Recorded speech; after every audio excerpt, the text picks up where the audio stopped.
self-regulation. What is it? It is the ability to master your emotions and your thoughts and feelings.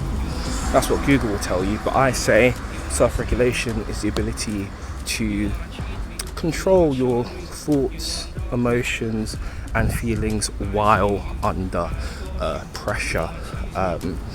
And speaking to more experienced colleagues than myself, they mention, since COVID, that this is something that students struggle with quite a lot. Okay, it's fair enough. So if you are an individual, you're a parent, you're a carer, or maybe you're a young person who struggles to self-regulate, what can you do to help yourself become more comfortable with this? So I was thinking about this.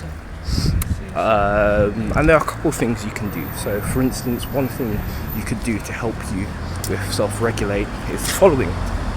Maybe you want to play some sort of sport, or maybe you want to get involved in some sort of martial art. Why? Because you go through a lot of emotions through sports and martial arts. So for example, you experience what it's like to win, you experience what it's like to lose, you experience what it's like to have injustice. You work with people. You may get in scenarios where if you're playing football or rugby or some sort of martial art, how do you cope with people cheating? Do you melt down, or do you rise above the situation? So by doing a sport or a martial art, it's a form of a repetition where you experience or you practice using self-regulation in real life. You become more comfortable with it. So when a young person is at school, and school it can be a high stakes, high pressured environment, when we're dealing with young people and they're going through lots of emotions. Now, that repetition of doing a sport or an activity where you're practicing what it's like to experience happiness and joy and misfortune and dealing with adversity and maybe even cheating.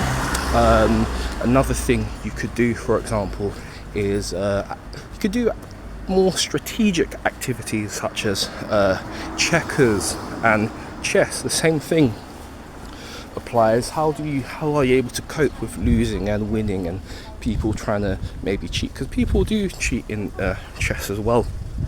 So these are all things that parents, carers or young people can do to help to become more comfortable in self-regulation. Some might even argue, you might want to do some sort of mindfulness like meditation or Pilates or yoga. All really interesting, fascinating stuff. I was watching a video of an entrepreneur, and he was talking about more so martial arts, in that he believes that sort of builds intangible character. And he says that's what he likes his children to do. But anyway, let me know your thoughts down below, and remember, it is winning season forever and always. And don't forget to like, share and subscribe. I'll see you soon. Bye bye, take care.